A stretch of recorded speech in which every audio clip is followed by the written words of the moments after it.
Good evening, everybody, or good morning, depending on when you see this. I'm Hondo Carpenter, recapping day 2 of the NFL draft. I'm here at the Raiders headquarters inside the media room where just literally a few moments ago, Dave Ziegler was sitting where I am right now, recording this podcast, where they broke down the draft. Obviously, if you didn't see yesterday's podcast breaking down day 1, you should. Today, we're going to get into a lot of details. We're going to go and get into a lot of information. We're going to share a lot with you. So I hope you're patient, but I believe it will be beneficial to you, the listener, just to get an idea of what went down here today in Henderson, because I know there's a lot of speculation and thought, and I want to give you the best information that I can. Now, I want to say something to you before we get started. It is imperative to me that fans know um, I'm going to give you the best information that I get right here in the building. I've talked to every one of the draft picks, talked to Ziegler, talked to people around the league. If you followed me on Twitter, I broke most of the draft picks today on day 2, thanks to people all around the league. But the reason I say that is this: you're allowed to have any opinion you want. I'm not going to try to convince you of anything. You're welcome to think of what you want. But I'm going to tell you why I feel this. I think that's why you turn into me, because I am here and you expect me to give you good information. But I'm not going to talk down to you because you're a fan, or I'm not going to try to tell you what you should think. But I'm always going to give you the most clear and accurate information that I can. I want to reiterate, because invariably I get people who want to attack if they disagree with an opinion. I don't work for the Raiders and I don't get paid by the Raiders. And the Raiders aren't going to pull my credentials when I'm critical. They're an organization. I'm a member of the Pro Football Writers Association. They're professionals. They don't care. I mean, obviously they want the best coverage that they can get, but they understand we're professionals and we have a job to do. And as long as you keep it professional, that's just the way the whole system works. So I just want you to know right up front, I'm going to give you the information that I have. Most of it I can give you. There's some things I can't, and you'll understand that a little bit later. In fact, next week, I'm going to have an article. If you read my Derek Carr, what went into the Derek Carr Raiders divorce, and then I did another article about what's going on inside the Raiders from the NFL executives around the league opinion. Next week, I'm going to take you inside the Raiders draft with a ton of inside information and just how things went down. Kind of give you a tour behind the scenes that I think that you'll really appreciate and enjoy. So let's start this. The Raiders tried to move up into the bottom of the first round last night. I covered this last night, so I'm not going to spend a lot of time here. The price was too high. So they began to, and I reported this, work the phones. They were talking to Pittsburgh. Now, Pittsburgh wanted Joey Porter. If the Raiders could have got into the first round, they were probably going to take Joey Porter. In fact, I want to be as 100% accurate as I can without saying too much. Let's just say, had they moved into the first round, I think Joey Porter would have been a Raider. Okay, does that work? Um, but there was still enough players that they really liked that they didn't want to give up a lot of capital to get into that. And I don't blame them. They could see the board coming to them. There were a couple of really great prospects on the board, Porter being one, that was there, even though everyone was pretty certain he was going to go to Pittsburgh, and some other guys. Now, so they start working the phones early. They made an offer to the Steelers, a legitimate offer, but the Steelers didn't want to move down to where the Raiders were picking because they didn't want to lose Porter. And so the Raiders didn't make a deal. Eventually, the Raiders were able to move up, and they got a tight end out of Notre Dame that they had 15th on their board. That's how highly they thought of him, Michael Mayer. Now, I know that there were two. This is a very deep draft of tight ends. There were two that they had as 1A and 1B. 1A for them that they really, really liked and they thought was the best was Mayer, and 1B was Kincaid. the kid out of Utah. They would have been happy to have gotten either one. They was 1A, 1B. They preferred Mayer, but they liked Kincaid a lot as well. Now, it fell to them and they were able to get Mayer. So again, their first two picks are trench guys.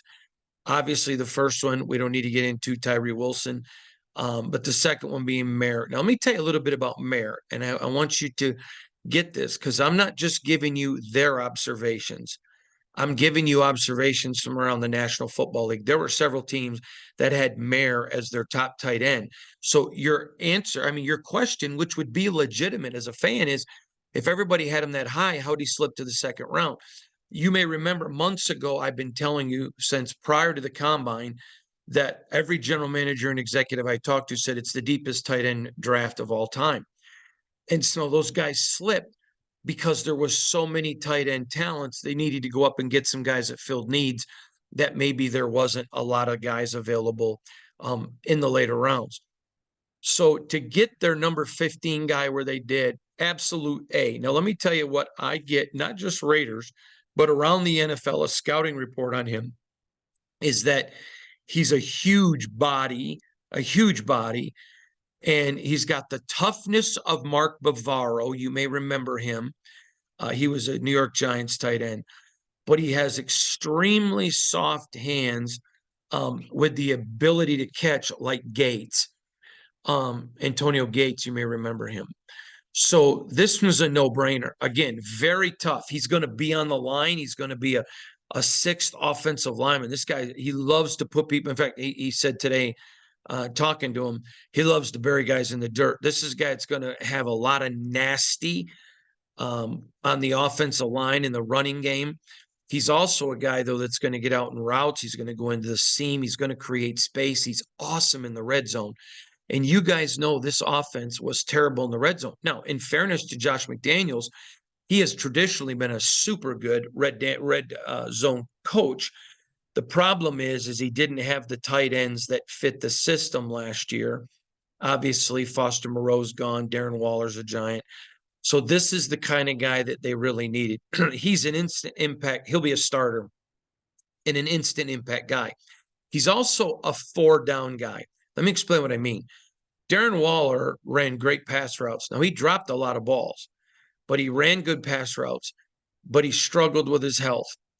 This guy is super tough. He's not coming out in running situations. He's going to get in there and get nasty and block. Second of all, he's a great pass catcher, very sure hands. And third of all, the best ability is availability, and he's got it.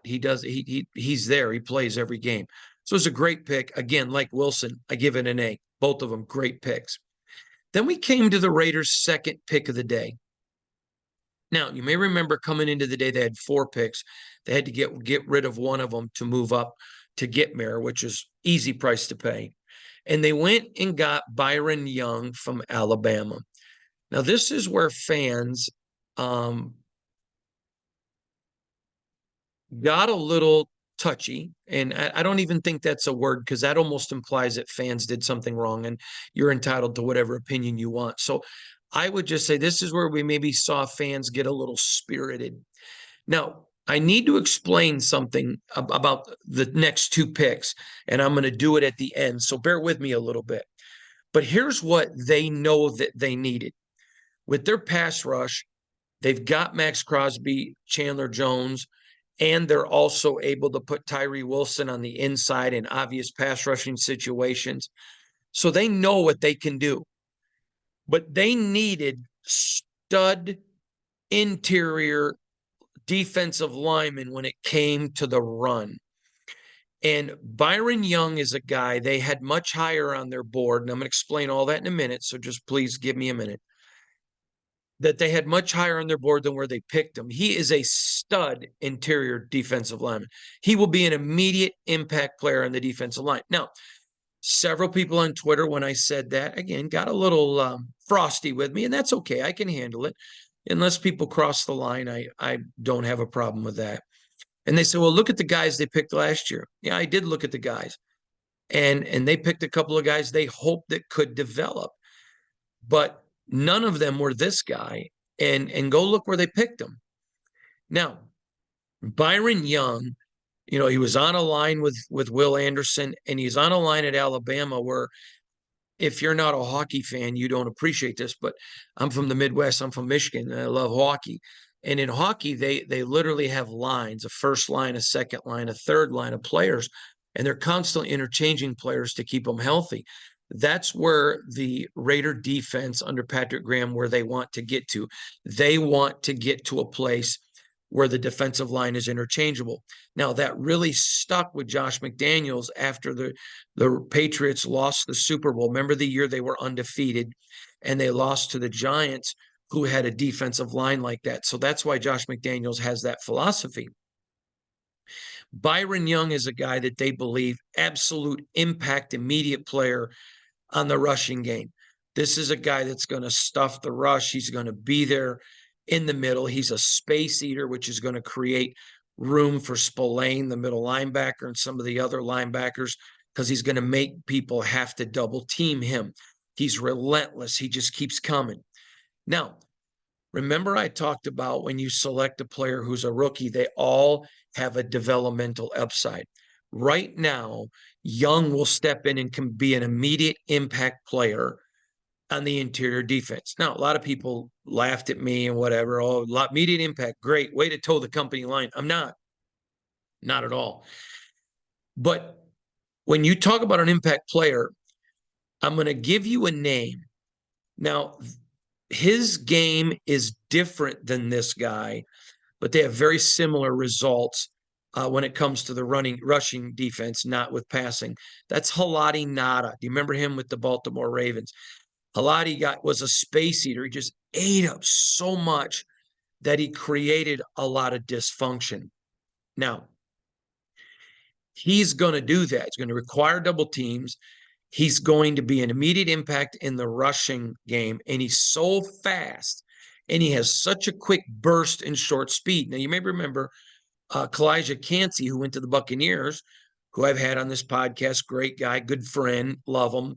Kalijah Kancey was much more polished than Young on the defensive rush and pass rush, and rushing defense. Young isn't.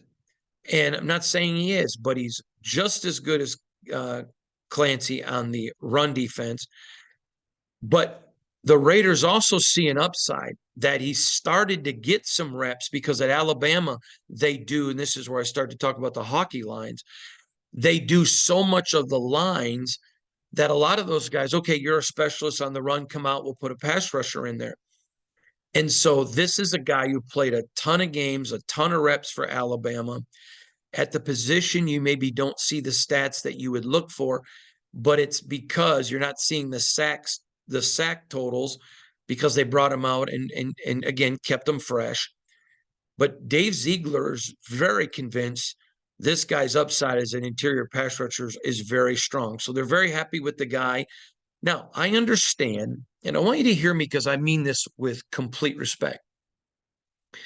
If you're a Raider fan and you don't trust the organization, then that's fine, and your opinion is germane. But if you do, then you can go to the internet and find a lot of people, different draft boards, and get their opinions.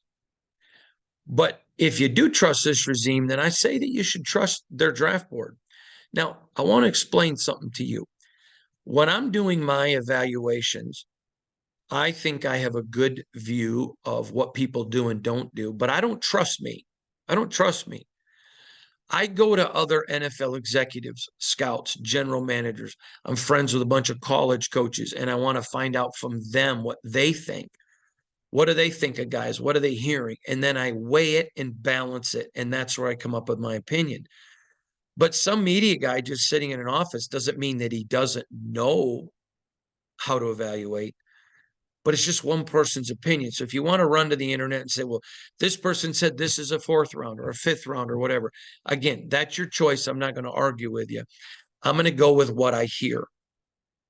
So I think Byron Young was a really good pick here. I'm going to give him a solid B-. I think it was a good pick. Now, the reason I say a solid B- is I think he fits there. He fits exactly what they need. His feed is perfect. I do think that there's a chance that they could have waited and got him a little bit later. But at the end of the day, they could have possibly done that with Max Crosby, and look how he turned out. So again, I'm going to give it a B minus. If it was a little bit of a lower pick, I would have probably moved it to a B or a B plus. But I'm going to give it a B minus. Again, everyone I talked to, the same talent evaluation about the guy. So he fits a big need for the Raiders. He will immediately impact. But again, probably could have dropped a little bit, but that's okay. If nobody's offering enough to go back and you think somebody may jump ahead and get him, then you get him a little early. The next guy was the last pick of the night was Trey Tucker, the wide receiver out of Cincinnati, the Bearcats. Now, this is a guy who's played a ton of football in big games. I know that Cincinnati doesn't play the toughest schedule, but remember, they were in the playoff. And so he's played in some big games. He reminds a lot of people of Julian Edelman. He is super fast. He's crafty. He is tough. Now, he was I don't know if he was a state champion or in the state championship in Akron, Ohio. So he's a toughness of a wrestler. He's small, so he's going to get in between some of those big corners. He's super fast, so he's going to spread the field. And let's be honest, you saw last year with Davante Adams, and there was needs for speed to go out there and spread the field, and it just did not happen. So he brings all that. He's a healthy guy, sure hands, tough as nails. He's a gunner on special teams, so he's not afraid to go down and get his nose dirty and smack somebody and make tackles. But he also can return kicks and punts with his speed. This was a good pick. Now, I need to explain a couple things to you, and I hope you're listening. I questioned the pick, and I put on Twitter because I thought, again, they could have waited and got him a little lower. But I want to share a couple things with you. Again, he was higher than where they picked him on their draft board. Now, you may be saying, well, the Raiders can just say that. Well, you're right, they could, except I know these people outside of media on a private basis, and that's not the way they operate. They're integrous, they're not liars. So I certainly do. You don't have to trust me, but I certainly do believe them. But here's the other thing that Dave Ziegler was telling me. You know, both those young men went to the Senior Bowl. So the Raiders were able to get significant time with them, one-on-one time, coaching time with them that you don't get with most prospects. And they fit the same mold of a Michael Mayer and a Tyree Wilson. They're hard practicers. They love the game of football. They play at a brutally tough level. They're guys that money's not going to change them. They have high football IQs. So again, if you don't trust the Raiders, and that's fine, you can go trust a media guy, and that nothing wrong with that. But I trust the people who I know. And again, Trey Tucker was another guy talking to people around the league. They really liked him, thought he was a really good player. And again, every evaluation the Raiders had is what I heard. I heard not one negative on him or Mayer. But I was interesting to me because they have a bevy of wide receivers. Why do you go get a guy with the exact same skill set as Hunter Renfro and some of the other receivers that they signed this offseason? And now it gets us into the next issue. Many of you know I broke the story a few months ago that I was hearing from around the NFL that people were calling the Raiders interested in trading for Hunter Renfro, and that while the Raiders weren't shopping, they were listening. I've been hearing that more and more. It's heating up. I don't believe that the Raiders were desirous to get rid of Hunter Renfro, and I'm not sitting here right now saying they are. But I believe that's coming into more focus, and I can tell you now that I will be surprised if Hunter Renfro is not traded. Before I told you I was 50-50. Now I'm telling you I will not be surprised. So if you move up and you get a guy, or excuse me, stay where you're at and get a guy in Trey Tucker that some of the other people may say they had lower on their board, but you spent a lot of time with him. You know him, you know his ethic, you know it fits you perfectly. And he reminds you of a Julian Edelman. And remember what Josh McDaniels did with Julian Edelman. And you think, okay, there's a possibility that I'm going to get rid of Hunter Renfro. This makes sense. Now, if they don't trade Hunter Renfro, I'm going to be really blunt with you. They went and got a great athlete and all that, but I think it was a mistake. But if Hunter does go, I think it was a good move. So I'm going to give them the benefit of the doubt that that's coming. And if you choose not to, that's fine. I'm going to. And so, assuming that Hunter gets traded, I'm going to give this Tucker pick again. If Hunter gets traded, I'm going to give it a solid B. So for the day, you got an A, a B minus, and a B.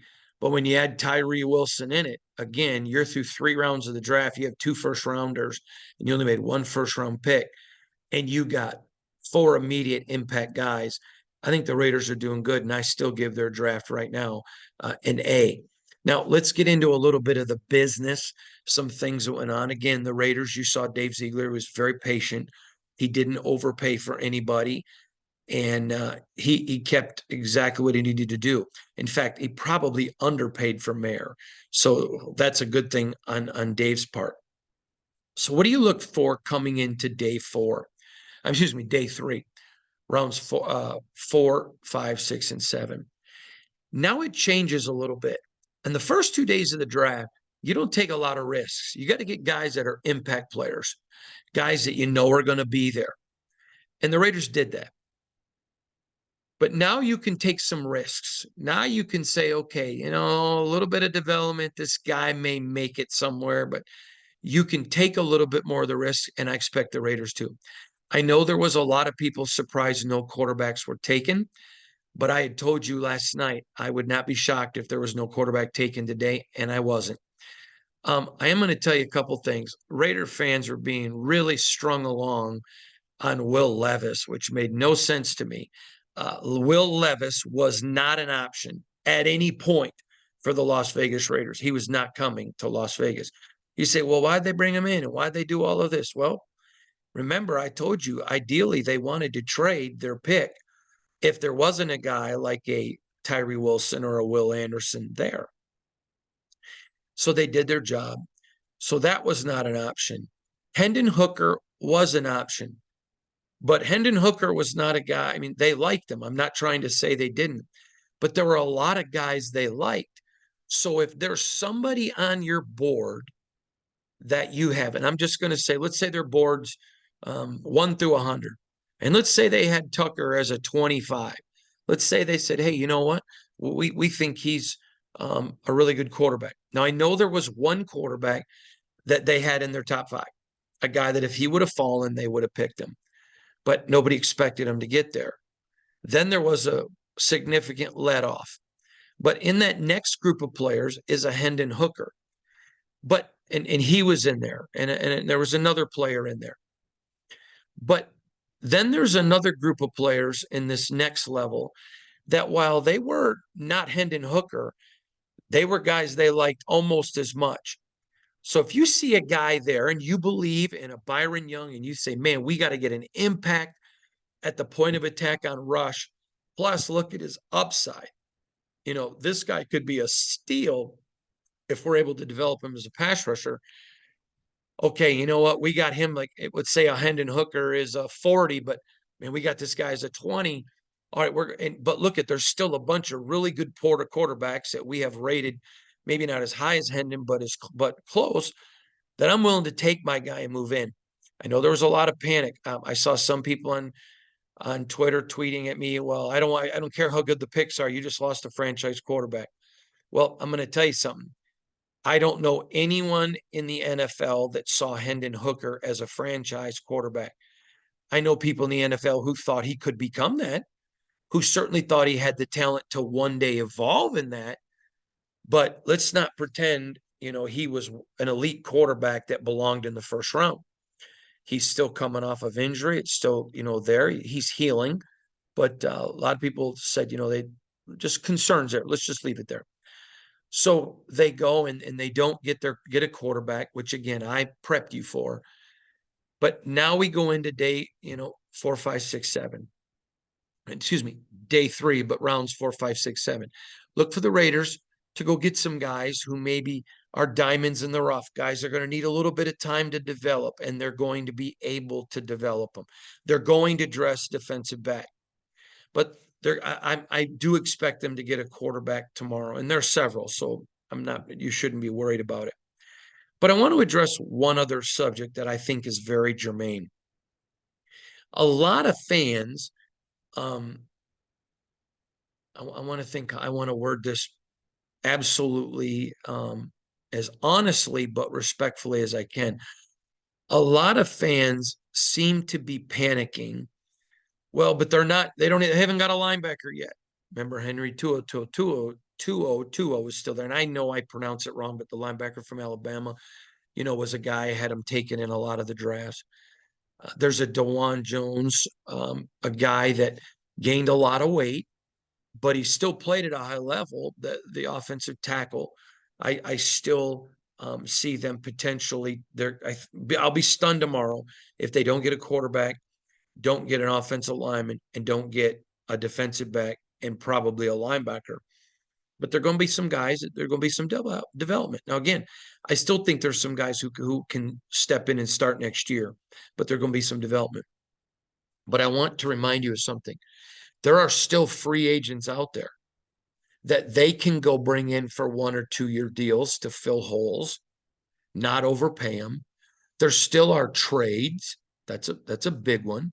So if they go get a guy and you say, well, they got somebody at that position already. Yep, they do. But they can trade one of those people if some of these guys hit early in camp or in mini camps or OTAs. So they want to build through the draft. Dave Ziegler talked about it tonight. In fact, you can go to Sports Illustrated's Las Vegas Raiders Insider and see the video. You can, check it out and go to my Twitter. You can see it. But the thing you want to get is this roster's not done. There's still a lot of good free agents out there. There's still a lot of guys available for trades where other teams have selected people, and now the Raiders can make a pick and go make a trade. So don't necessarily panic. Now, you want your team to fill those needs in the draft because then you got them under long-term contracts, which is something that Dave Ziegler talked about tonight. So I get that. I understand that. But Rome wasn't built in a day. Look at Philadelphia, look at Kansas City, the way that they've been drafting in this draft. They're able to let things come to them because they've built a roster with depth. The Raiders for years have struggled with drafting and poor drafting. So they're still trying to accumulate guys. I know nobody wants to hear that. And if you don't want to believe me or you want to call me a working for the franchise, and you go right ahead, even though it's not true, I'm not going to get mad at you. But the point is, they're going to continue to build the roster. They're going to continue to methodically pick guys, try to develop some guys, and see what they can do. But there's still a long ways to filling this roster out. So I'm going to say this. I think there's going to be several roster spots filled after the draft from guys they didn't pick. Just keep your eye on that. Remember, there's a corner, Rock Yassin, who's out there. So if there's another guy higher on the board than they have a defensive back, they may say, okay, let's take this guy at this position because we know we can go get a Rock or go get somebody else or make a trade. So overall, I think right now the Raiders are sitting at an A or an A minus. In my opinion, they've gotten good depth, solid players. They've gotten guys that fit the mold of what they want. They play the scheme that they want. They got guys that are, you may remember me telling you how Josh McDaniels, they spend a lot of time, more than any other team in the National Football League, in the classroom. Smart guys, good players, understand the game. And I think it's been a good day for the Raiders. Again, I don't blame anyone if you're not happy. But my job is to give you the best information and then allow you to make the opinions and formulate however you want to feel. Not going to try to convince you. One more side note before I let you go tonight. Got to spend some good time with Tyree Wilson. What a fine young man. Great player. Man, the Raiders just stole him. It's pretty funny. And in the facility, ready to go. Hardworking young man. And this is a guy, Raider Nation, you got a guy that you're going to like your kids rooting for. You're going to like to root for a guy that really appreciate what it means to be a Raider, really respectful of the organization. And I think you guys are going to be happy. So I'm Hondo Carpenter. This is Sports Illustrated's Fan Nation, Las Vegas Raiders Insider Podcast presented by the Fans First Sports Network. Thanking you for joining me again right here in the facility. We'll see you all tomorrow for day 3. We'll have a recap of day 3. And then Monday's podcast is going to be literally going through each pick. Then later in the week, we'll have another podcast going through the entire NFL, looking at the draft. And then, of course, late next week, my behind the scenes look of what happened. I want to thank you for sharing some of your time with me. I'm not entitled to your time. You give it to me, and I appreciate it, and I don't take it for granted. So from me, here at the Las Vegas Raiders facility, hope you have a great night. God bless you, everybody.